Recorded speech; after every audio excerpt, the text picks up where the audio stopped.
Hi everyone, I'm Mitch, And I'm Matt, and we're the Least Fancy. and we're re-recording this. Yeah, we have a very special set of episodes for you tonight. We lost the live commentary that we did for these sessions of Persona 5 that are going to be up on screen here. Incredibly disappointing to me personally because this is in fact the point in the story that is my favorite. Yeah, For a couple of reasons. his best girl finally does things after Finally. years of being useless. Was that a little Do you too hear that close I got to the canon? Did you hear that? You hear that MC got expelled, Mitch? Expelled? Yeah, he got expelled from his old school. From his old school, you say? Mm-hmm. I had no idea about that. That was and never Makoto's mentioned useless. 12 times in the first 5 minutes of the game. I know. So yeah. I don't really know how we're supposed to do this, honestly. Yeah, I don't know either. This is our first time actually having to record over an existing video recording. So We could have just done a reaction video. React to the least fancy. React to the highlights. react to. So, what, we only keep the parts that matter? Yeah, basically. I would definitely not like to do that because, first off, that means I'd have to go through all of this to find only the good stuff. It is kind of interesting to watch our gameplay without having any input, I have to say. Yeah, I'm rather worried about it, actually, because at some point here, I just know that we're going to have a part where we were stop probably interacting with the game for a while. We have to some talk other about conversation. Yeah, We can just skip those parts. that's true, but we're not going to know that they've happened until they're already in the middle of it, and just there's nothing going on screen. Are we gonna do anything? Do what? Yeah, You're acting like it's happening. Okay. I'll wait until it I actually understand. happens. Yeah. Is the game gonna do anything? It's just black. Wait, what? What? It was loading. I Oh. was making a joke that Oh, I nothing got is you. changing on screen.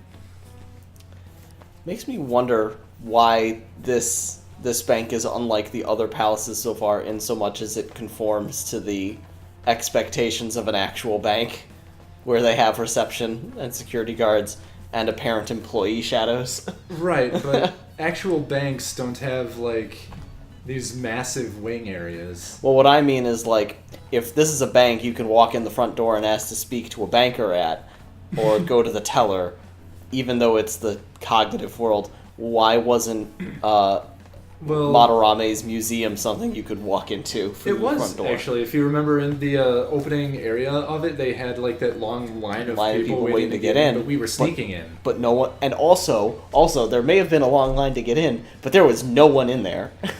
Remember? There was no one but security in there. Yeah, that's why the line was so long. No one was being let in. Everyone wanted to see it, but no one was allowed. Truly a psychological statement about Matarame's building of barriers around his heart to keep people out. Ooh, that's good. That's good. Anyone can sound vaguely intellectual having taken one psychology class. I think the psychology class I took was... I think I did take one in college, actually, and I took a sociology class in high school. Sociology is not as interesting to me because societies suck. That's basically the rundown for most of them, yeah. What always annoyed me about sociology was not the sociology itself. It was never that. It was that one guy. What one guy? That one guy. Adolf Hitler? Yeah, no. No, Who are you referring to? the one guy who's always argumentative with the teacher. Oh. Okay. I'll upend that. There's probably not that guy in many other courses, but in Soc and Psych classes especially, so many of those guys. Okay, I'd never experienced that. I swear that I have had... No, what I'm used to seeing is at ACEN, at Anime Central. When I go to the panels there's always some panel where some know-it-all is in the audience, trying to banter with the presenter. Oh God. Yeah, and it gives me that good old secondhand embarrassment. because it's like they're still trying to talk about the thing that they love. Let them talk. I remember at ASIN we went to one panel, and a guy started like in on some weird opinions he had. Like this was one of the panel runner, I think. Oh, it was like the character archetype thing, and he was like talking about some of them, and he went into some like really weird. Okay, maybe it wasn't weird to him, but to me, he was talking about like the roles of archetypes as defined by the sexes. Oh, and it made me a little uncomfortable because I was like, you're kind of like being kind of sexist right now, my man. Because the way that we're brought up is that, you know, ideally all people are created equal and sex doesn't matter, and when telling a story through media, sex doesn't necessarily influence the characters. But the fact is that historically it did. Mm-hmm. You know, before, you know, we sort of brought ourselves into the modern era, and we still have shades of that.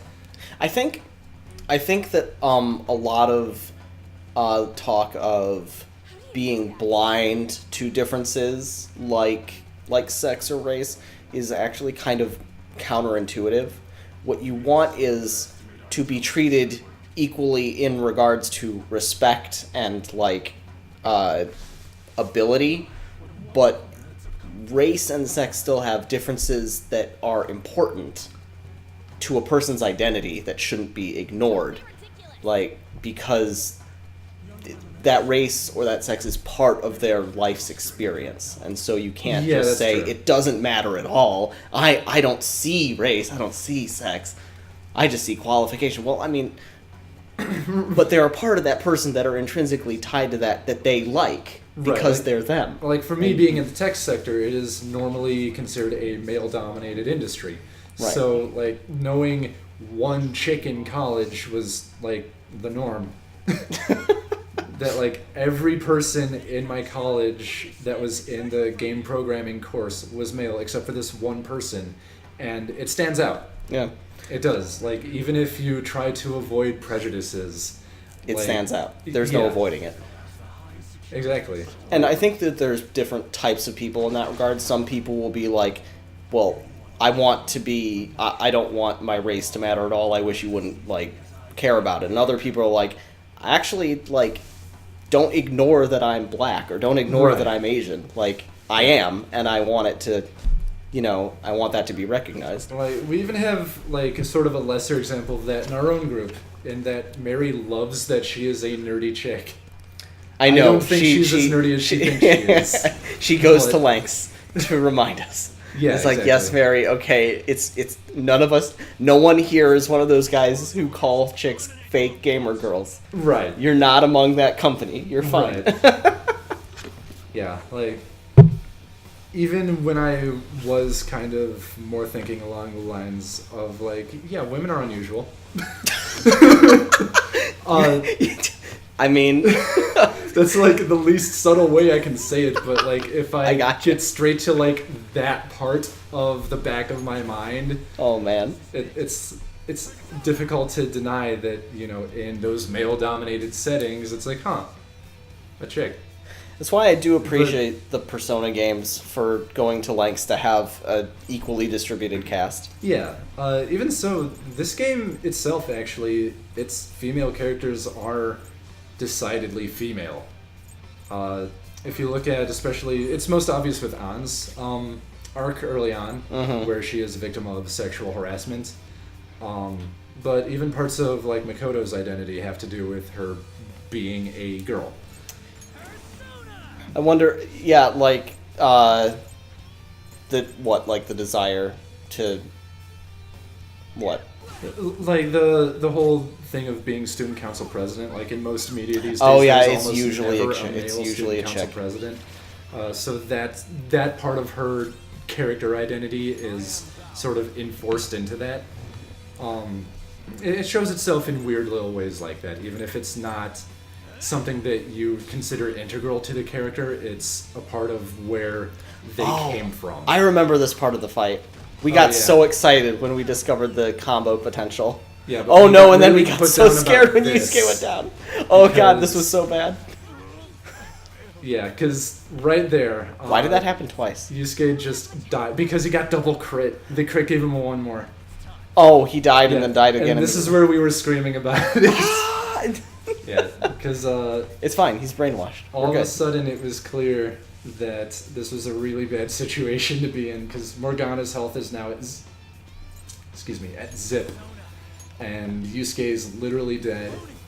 I think you were trying to convince me to res Yusuke, and I didn't really want to. So we were just kind of like looking through what our options were before figuring out how to advance in the fight. Brainwash is a really, really powerful effect. Just because it... I remember... it just removes an enemy from hurting you and makes them hurt their allies, so it just subtracts one party member from them, gains one party member for you. It's like treason effects in limited magic. Super powerful. I don't agree with that. What are you talking about? I've never thought that treason effects were powerful in magic. In limited magic. In limited magic... They're incredibly powerful. What are you talking about? They're powerful as a finisher, mostly. They subtract an enemy from their board and add one to yours. It's like a 2-for-1. For a turn. Oh, I meant... Mind control. Mind control effects. Oh, okay. Yes. Yeah. Okay. In limited, yes. Mind control's awesome. Mind control's I would never amazing. play it in constructed because of control decks. Yeah. Shame. Yeah. Except for that entire deck I built around that. Well. Commander deck. Yes, but that was for Commander. That's a totally different ball game than standard constructed. I think my favorite card from that deck is the counter spell that gives me the creature. Oh yeah. Yeah, that thing is a jerk to play against. Oh, and then this happened and you panicked. Yeah, because I'd already been a victim of Yusuke dying, and now I just had to deal with the same shit again. So immediately go to brainwash. Yeah, you got brainwashed. There we go. And so the brainwash effect with this set of enemies, I'd say, is not as good as it could be with other sets, just because their attacks are physical and they're resistant to physical. So it doesn't do a whole lot of damage, but it does reasonably remove one enemy from the fight. And this is when I decided, okay, fine, I'll res Yusuke. I'm like, you kind of need 4 characters. Just there we saying. go, Medea. Medea tips Fedora. Matt, Yeah. are you unfamiliar with the mythological character of Medea? No, I'm not unfamiliar. From I think it was from, what mythology was it? I want to say it was Greek, but I don't think that's totally right. But it was I think that's about right. It's Technical. It's basically the epitome of hell hath no fury like a woman scorned. Like, I think in that story, her BF, so to speak, I don't remember the rules exactly, but he cheated on her, she found out about it, and then, like, what she did was, like, she gifted him, like, a crown or something like that, and as soon as he put it on, his, like, flesh started burning, and he couldn't take off the crown, and so he just burned to death. Odd name for a healing spell, then. I must say. What? Odd name for a healing spell. Oh, for this. Yeah. Yeah. Yeah. So that story was actually the origin of Caster from Fate's Day Night. Really? Yep. Because it was like a spell she put on the crown, so... The whole Yeah, Fate mythology and its like, the Fate mythology, like, had a really good idea to start with. I just feel like they never came up with any other good ideas. Yeah. The weird thing is, like, I think Nasu had a hand in everything after the original VN as well. But, yeah, I totally agree that, like, the character ideas for it got weird. Well, I just mean King Arthur was a chick. That's a great idea. That was a great idea. That's a great idea. There are a lot of things that don't make sense with that. Like, literally anything related to Mordred. But it still is a cool idea. Yeah. Okay, so apparently my screen goes dark after 15 minutes. You might have to adjust your energy settings. We can pause. I should just do that now. So keep talking. Talking. And I'm talking. I was just going to say, it's kind of a commentary, too, having Saber be a chick because it kind of implies, oh, she was always a chick, but that got erased or something by history or historians or the stories told about her because Yeah. sexism. Yeah, basically just like whitewashing history and saying, yeah, of course, one of the greatest mythological leaders in our history was a dude. Of course, and then then in some later Fate project, they have actual male King Arthur, Yeah. which is That was way later, though, after like 24 other female Arthurs. so many. Which, by the big way, boobs one with the spoilers for horse. Fate's Day Night, King Arthur's a chick. Oh wow. Yeah, that was the original spoiler for the series, before anything about Archer. Because, remember, Saber is Fate Route. Oh, Archer is UBW. so we don't care who Archer is in the other ones. Well, you do care. It's still a mystery, and he's still the same identity. But But it's not revealed in the Fate route. Right, it's revealed in UBW. And that's why that was so much of a focus of the UBW anime as well. Wait a minute. If Fate route is the very first route, is that considered like the primary route? Yes. Yeah. Wait, does that mean like They're all canon, but I think Fate That's is not how implied to be the canon one works. that actually happened. I hate how that's not how canon works, guys. I'm sorry, but listen, that's just not how Wibbly, canon works. wobbly, timey-wimey stuff. That will explain everything that you will ever need to know about how time works. Apparently the new Doctor Who is really good. I just haven't watched any of it. That line is the only Doctor Who thing that I know of. That and the Weeping Angels. Wait, you don't know about it being bigger on the inside? Okay. Now that you have reminded me, I do remember that the TARDIS is bigger on the inside. My knowledge of Doctor Who is basically third hand. Oh, here we go. No. Yes. I am here. I am here for this scene. Yes. Okay. How dare you who's sneak been around? tuning us out He up only until this lives point- here. Everyone has been tuning us out up until this point because we've just been blabbering about nothing related to the game. This is the part that we care about. I care about. We. Oh, okay. I get super excited every time that we get a new Persona user. It's and- always just such a fun reveal because, Yeah. like, what is it going to be? And I think this is one of the best ones in the game, honestly. Yeah. The and, like, payoff for, ooh, what's the new Persona going to be? Because it's so unusual. Yeah, exactly.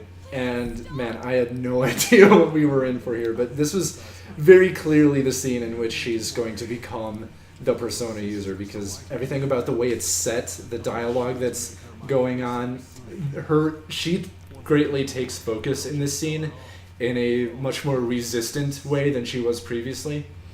And that's always what happens leading up to someone gaining a persona. I think I'm mentioning how this is like a hentai plot right there. Because we oh, paused. Because like the On that black man line. stuff. Yeah. You know what we have the option to do because we don't have the original commentary is to just pretend that we're having that idea for the first time. Nah. It's like, oh, you know, this is a lot like a hentai plot. Listen. Nothing I say is original. Even other things I say later.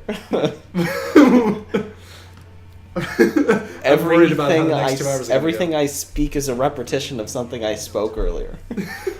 Whether it's days or years. You are the living incarnation of every post is a repost of a repost.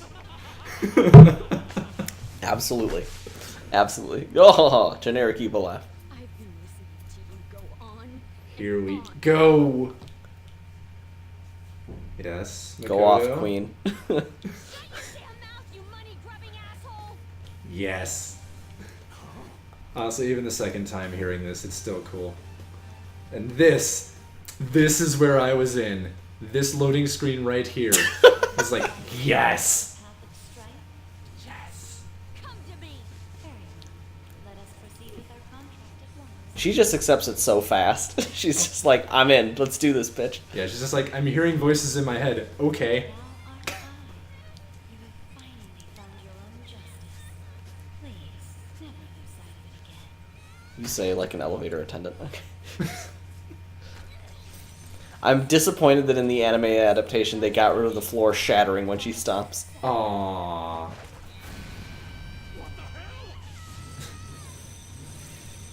Yes. Yes.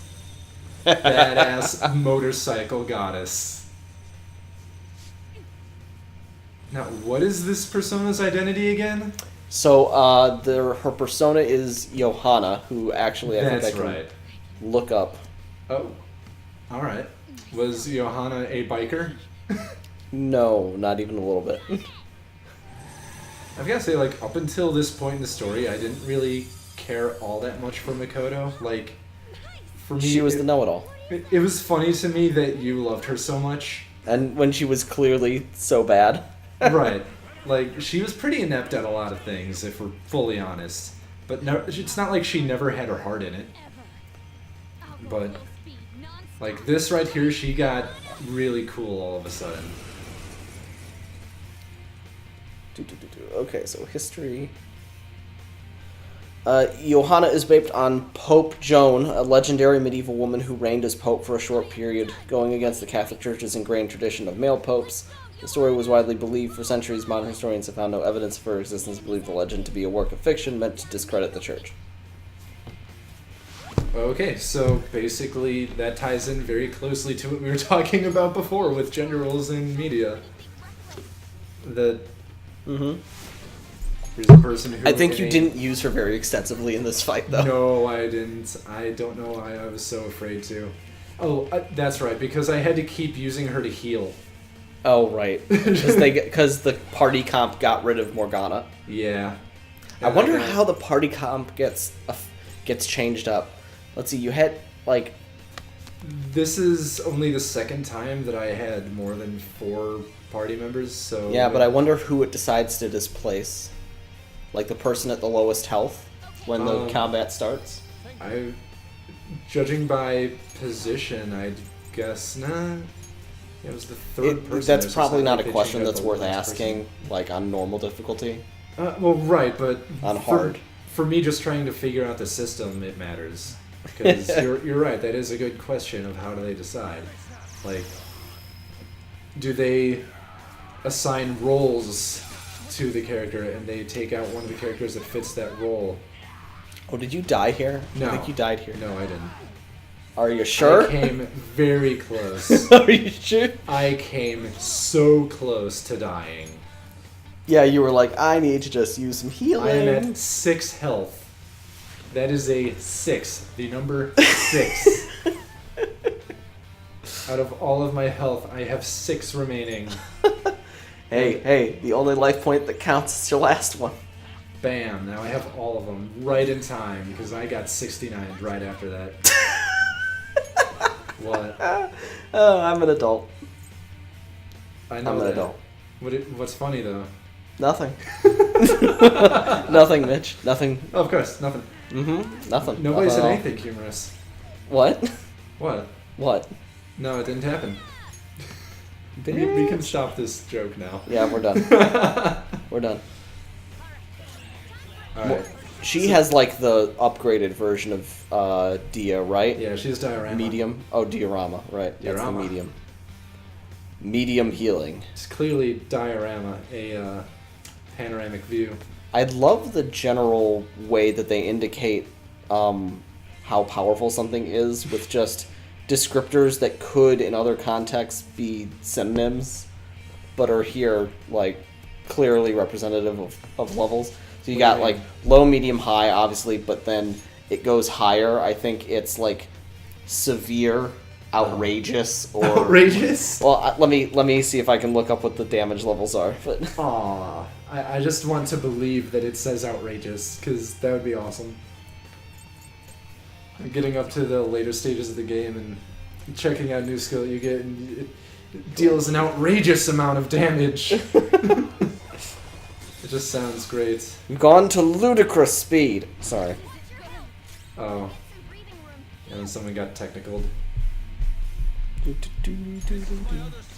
So yeah, at this point we had like 3 consecutive fights that were just not really going well, which is great foreshadowing. But yeah, we were trying to figure out like how do I stop these Onis and the Floodbringer Demon when I don't really have a good team for... Oh yeah, that's when I figured out that the main one heals from ice. So Persona 5 damage severity. Yes. I am severely interested in knowing what types of damage they are. I'm outrageously interested. Oh, okay. Right. That's enough of that.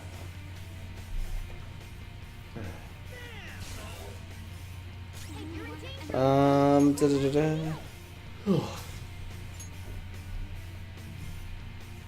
Yeah, it is really Oh, sad that I didn't get to use Makoto's offensive abilities that much in this fight.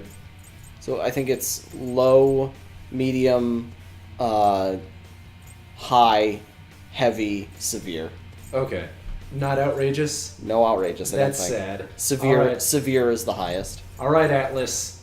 For the next Persona game, we need outrageous amounts of damage. Oh, Persona 6. And minuscule is the lowest. Oh, okay. Yeah, there we go.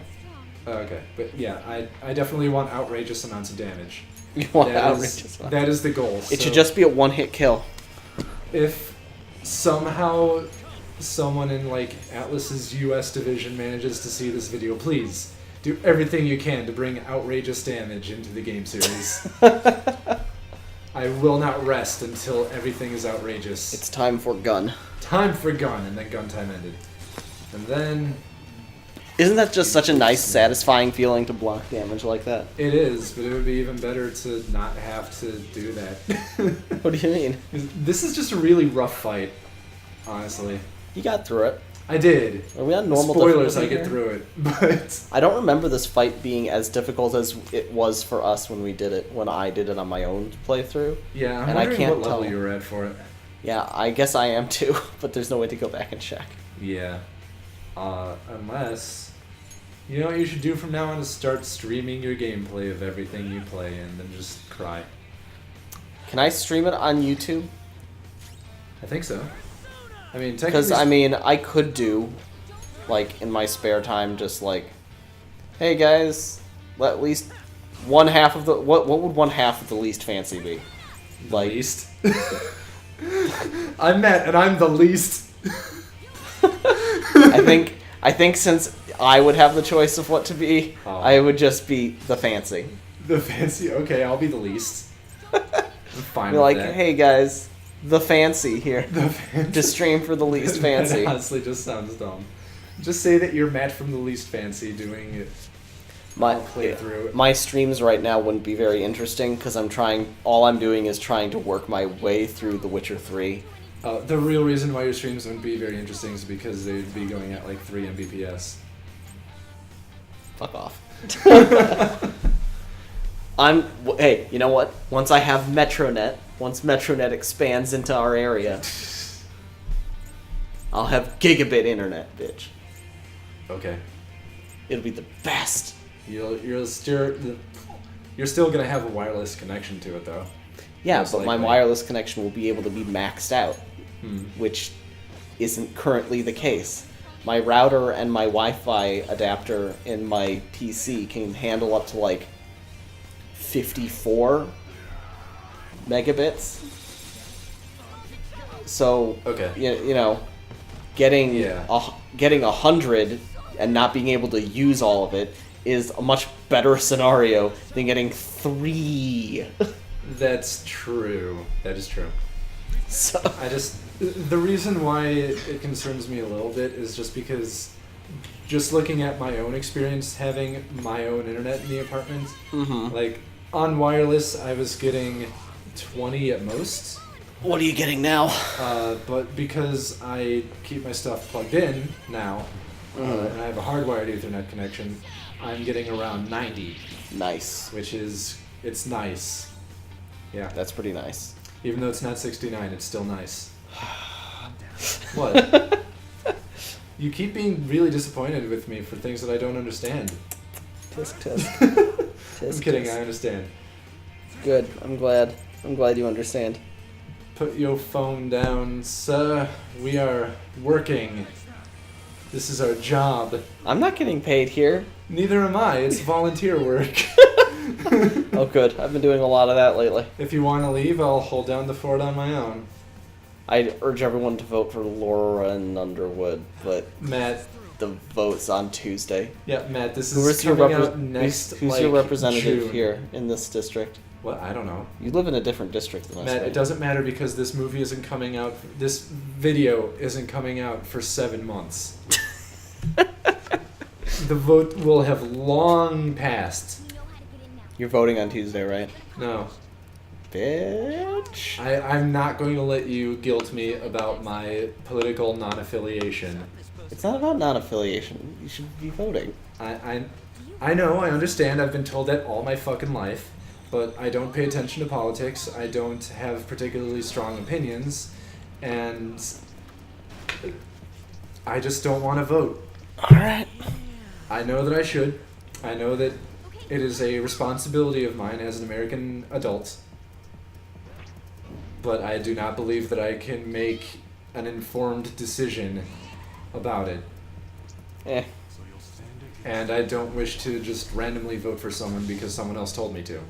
Which, every time you tell me to go out and vote, that's what you're doing, whether you realize it or not. It's a little disappointing. I don't fucking care. I wish that I wanted to vote, but I don't. There's plenty of people just like that. It's not a problem. I know. Well, It is. according to a lot of people, it is a problem.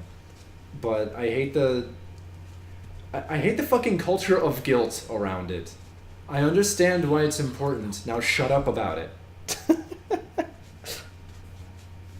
Seems like you feel strongly about this, at least. I do. I do. I hate being guilted about things, and it is guilt. That was no Aikido. That was some hardcore ass whooping. Thanks, Ryuji. Yeah. Does Makoto practice Aikido? She did say she practiced Aikido before we went into the bank, yeah. Oh, when does she have time for that?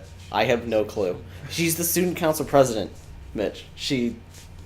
And it's an anime. She doesn't ever have actual schoolwork to do.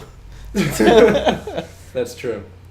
The only time that I ever see characters in anime acknowledge schoolwork is when it's summer homework. Felt pretty great. Probably because it's only then that it gets in the way of the actual Yeah. of their actual lives. Because apparently there's like this shared thing, the shared experience in Japan of, I want to hang out with you guys, but it's the last week of summer vacation and I have all of my homework to do. No, there's always that senpai who just does it at the beginning and it laughs at them. Right, that would be Makoto. Yeah. Definitely. Yes, it would. Did you ever have summer homework? No. Must be Okay. fate for this I think I was assigned homework over the summer 1 year, and Then they never followed up on it. right. But what was funny about it is that I was still like, really goody two shoes, like, grade A, do all my work kind of student at the time. So like when I didn't do my summer homework, I like felt really bad about it, and I was wondering like what repercussions would come of it. And then next year started, and nobody ever mentioned it. Yep. And You know what? It didn't matter. You know what was always hilarious to me was summer reading. Because I it'd love be summer like, reading. no, I always did it. Okay. But then they'd like hand out a homework assignment like the very first day of the year where it's like write a big paper about it, and I like didn't ever do it. And it Right. never mattered because Yeah. it was one assignment. And Yeah. it's like, And it wasn't Okay. even for a book that like the teacher that you had assigned. right, or talked about or done anything with or Right. anything. He just, first day of class, oh, by the way, summer reading, write this one-page paper about it. I'm like, Yeah. nah. And then it didn't matter. So. Yep. I don't even remember. I think I remember one of the books that I read. Or I remember reading one of the books, but I don't remember what it was or what it was about. I remember The Lost Years of Merlin. Oh my god, I love those books. I read the whole series. I think I read like 3 or 4 of them before I just like sort of couldn't. The only book I didn't finish was the last one because the author like just decided, yeah, and then he had to leave everything about this, and I'm like, oh, so you're gonna go for Lord of the Rings ending, huh? And then I was reading Aragon, and I loved that book and its sequel, but then I stopped reading the last one because I'm like, oh, gonna do the Lord of the Rings thing, Doing huh? the same thing. Yeah. Like, could you if stop you're writing sending? a fantasy book, you have to pretend you're Tolkien. No, I hate it's such so like the reason guys, if you're writing a fantasy novel, you don't actually have to make your protagonist leave the setting at the end. Right. Because the reason that Frodo had to leave at the end of The Lord of the Rings is because the journey had changed him so much that he no longer belonged in Middle-earth. So he went into the West because he was going to, like, live among other people who had the same kind of experiences as him. Right. Okay? And that is what his leaving of Middle-earth meant. It wasn't just a stick to use as a prop for the last bit of the story.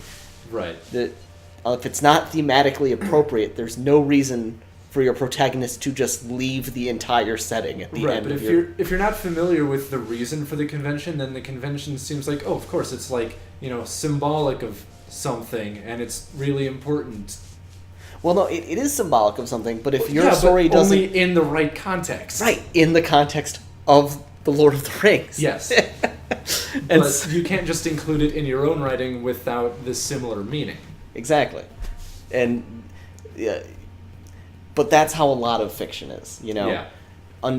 You get a really popular work, and then you get people copying elements from that work, whether or not those elements fit better in their story. Right. And, sometimes you get trash, and sometimes you just get Well, copycats, yeah. but then sometimes you get the element copied enough that it doesn't look like the way it used to, and it gets re-upped in, like, a different context, and it works again, and that's just how a lot of media is. So, like, Star Wars is just a retread of the entire plot of some movie called, I learned this in film history class. It's like The Last Samurai or something. Oh, it's okay. and it's like a black and white Shogun era Japanese movie. But Star Wars is literally just a retread of its entire plot without the Death Star. Oh, okay, because I was going to ask, like, where was the trench run in Last Samurai? Well, it's like a base. It's like a ninja base, Yeah. but like it's the same basic story and even the same characters. Really? Yeah, but Trash both compactor? what? Trash compactor? No trash compactor. Okay. But it's a similar like they're caught The- in like a trap that's closing in on them kind of thing. Uh-huh. Yeah. Okay. Probably like watched a it. wall of spikes. Hmm? Probably a wall of spikes. I've seen them in different video games and such. Well, this is like an old black and white era thing. I know. You said that, but I'm getting an image in my head of like in Mega Man X. Mm-hmm. In like every Mega Man X game, they have a very large pit in the first level that you have to fall into in order to progress, and it starts closing in on you horizontally. Really? So the walls actually do start closing in, Oh. and what you have to do is wall jump up to get out of it, and that is like your first test of knowing the controls of the game. Oh, okay. Oh, no, you're not jumping from wall to wall. You're jumping up one wall. So this is the first text chat Makoto's in, isn't it? Yes, it is, and she is blue. That is a royal blue.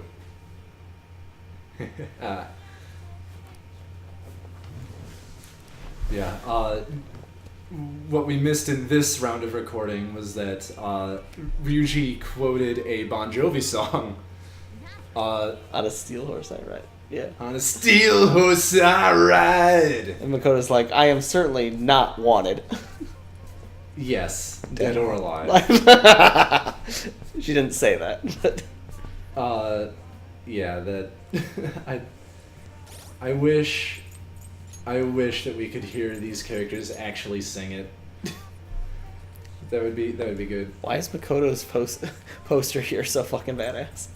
I didn't realize that. She looks like She looks like she's giving you the evil eye. Oh, there it is. Yeah. Yeah, she doesn't like that you are around. Her and she wants aesthetic you is gone. like this really weird mix of incredibly badass things. It's just like, yeah, so I'm like a post-apocalyptic raider, but I'm also like, quickest shot in the West style. I use a revolver, and also She uses a revolver. yeah, you didn't. Really? He never used her gun, But but the 6-shot? yeah. Yes. Well, I mean, you can get different ones, Boy, obviously. in that case, the 6-gun sound is her claim to fame. But then there's also like, yeah, but I'm a biker too. But also I shoot things. But also I'm gonna punch you in the face because I'm a boxer. or something. Right. It's she's the Road Rash character of this. It's great. It's Uh, really great. Have because you ever played Road Rash? no, never played Oh, Road Rash. man. What is Road Rash? It's a racing game, old racing game. Figured that much. that I think they started on like the Sega Genesis or something like that. Mhm. But it's motorcycle racing, and you get weapons, and you can knock the other bikers off of their motorcycles. It's like Jack X. Yeah, way before then. Way before then. I don't know why this sticks out in my memory so much, but I remember there was an E3 one year where there was like an assload of press around some weird car combat game involving clowns. Or Twisted something. Metal? What? Twisted Metal. What? You've Why is it- never played Twisted Metal? No, and I don't understand its popularity either, or what the big hubbub was about it getting a sequel or whatever. Okay. I don't know how to begin with this just because I only ever owned one Twisted Metal game and I didn't care too much for it because it wasn't my thing. But Twisted Metal is a car combat game. All the characters have like really downer backstories. Okay. And they're all competing in a tournament called Should be Twisted the best Metal. clown. No. No. They're not all clowns. There's only one clown. All I remember was the And he clown. drives an ice cream truck. Okay. And he's also a serial killer. Okay. And I think he also killed his whole family. I'm becoming less interested as the sentences go on. But because you're getting hung up on details before I've actually explained anything. Okay. So they're all competing in a tournament where the promise is the winner of this car combat tournament will grant them whatever wish they want. And that's basically the premise. And the execution of that wish, it's always a be careful what you wish for kind of thing, because it always ends up not actually being what they wanted. I can't give you examples of it because I was just not that into the series. But the reason why it was so popular was because it had like a very black comedy aspect to it. Because it was very dark, but it also had like, one of the characters is a dude who like, I think he like hoists his, this is gonna sound real fucking weird, but he hoists his dead Probably. father's body on like a pike on the front of his car and he flings it at people to damage them. How does he get it back? Video game mechanics. it Okay. just comes back.